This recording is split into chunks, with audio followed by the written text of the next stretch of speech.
Ние како политичка партија Левица би сакале да ги повикаме граѓаните на Република Македонија на престојниот референдум да се изјаснат, односно да го бойкотираат истиот, да не излегуваат на гласање.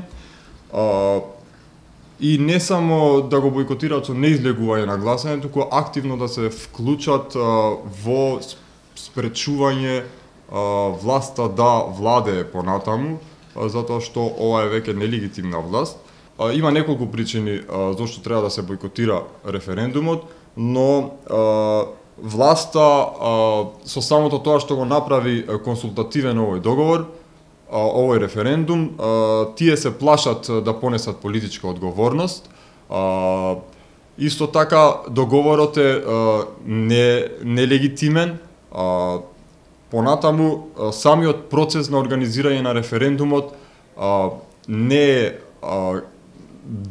е добар, да кажам, и она што е најважно, граѓаните немаат доверба во евентуалните резултати од истиот, пред се поради меѓународниот притисок и особено ако се знае тоа дека политички партии не можат да го следат процесот на гласање.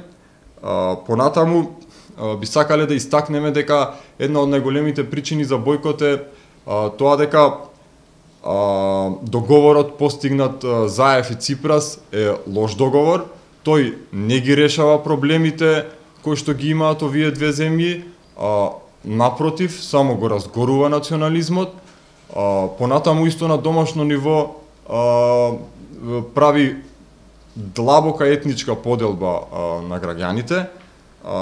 Договорот, една од најважните принципи на самоопределување на народите, грубо ја прекршува со тоа што бара од Република Македонија не само да го смени своето име, туку и да направи позначителни промени од внатрешното свое уредување.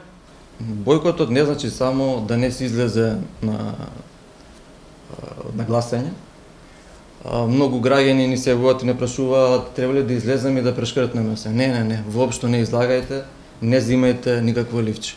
Ама ние не се задоволуваме со сето тоа. Значи, бојкотот и да биде успешен и да биде неуспешен, власта ќе го искористи како алиби за изгласување на договорот и за приклучување во НАТО. Значи, тоа е она што ќе ни се случи. Единствена работа што може ова да го спречи е граѓаните да искочат на улица и да ги земат работите како што треба во своји раце. Значи, легитимитетот на секоја власт извира од народот и таму треба да се одлучи. Овој референдум како еден облик на непосредна демократија е тотално изигнориран и ќе биде изигнориран. Затоа ги повикуваме граѓаните да се вклучат и во самото регулирање или контролирање на самиот начин на гласање. Ние како политичка партија немаме можност, нас не е забрането да учествуваме во контрола на референдумот и затоа ги повикуваме граѓаните активно да се вклучат во организациите кои се борат за човекови права и кои што ги контролираат изборите и со тоа ќе докажат евентуално кој постои некоја нерегуларност. Друга работа што сакам да ја кажам е за едно плашило кое ни го сервираат. Значи, албанците во Македонија се плашило во овој случај. Тие служат како аргумент за војна. Значи, затоа албанците носат и како голема историска улога во овој момент. Тие мора да покажат дека застануваат зад својата историја. Значи, таа е партизанската историја со која е креирана Македонија во период на Втора светска војна. Значи, изразито со Асном 44 година. Значи, албанците мора да го одбранат своето достоинство и тие да го бойкотираат овој референдум. Угнетените албанци и угнетените македонци имаат еден ист непријател, тој е класен непријател. Што да кажеме и за синдикатите? Синдикатите се поделени, повеќето од нив се жолти и ја минуваат секаква одлука на владата, дури нешто што е вон нивниот интерес. И како се користат со флоскули, Европа, подобри плати, слободен пазар, борба со сиромаштво и така натаму, и овие 3 децени важат овие илузии. Но НАТО нема да ги заштити работниците, напротив, НАТО служи да биде на страната на фабрикантите, на олигарсите и експлоататорите. Затоа се потребни неизвалкани борбени синдикати. И на крај доаѓаме до прашањето кога ќе се зачлени во НАТО. Ако се зачлениме во НАТО. Македонските војници ќе бидат отворено праќани на светските фронтови. Ќе бидат праќани во жариштата што ќе се разгоруваат, затоа што НАТО ги разгорува цело време и не ги затвара.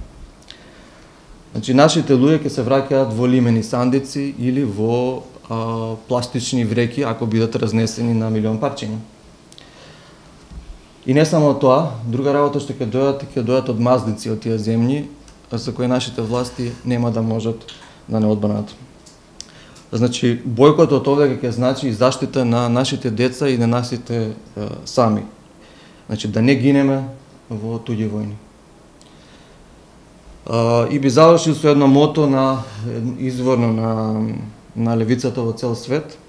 Подобар свет е неопходен, подобар свет е можен. Бойкотираме и протестираме. Како левица ќе финансира кампањата? Значи, ние сме партија која имаме членарини и кои завчера упативме апел за донации кои се и онака редовна објава на секоја политичка партија. Не се потребни многу средства за да информираме јавноста. Не планираме да изиграваме влада во сенка или да ги имитираме овие акции што ги спроведува владата со наместени, скапоплатени НАТО фестивали, музички, агитациона пропаганда која е многу скапа, која плаќаат граѓаните, ако и не знаат поелементарни работи за организацијата. Значи, ние сме организација и во согласно со нашите средства ја организираме оваа кампања.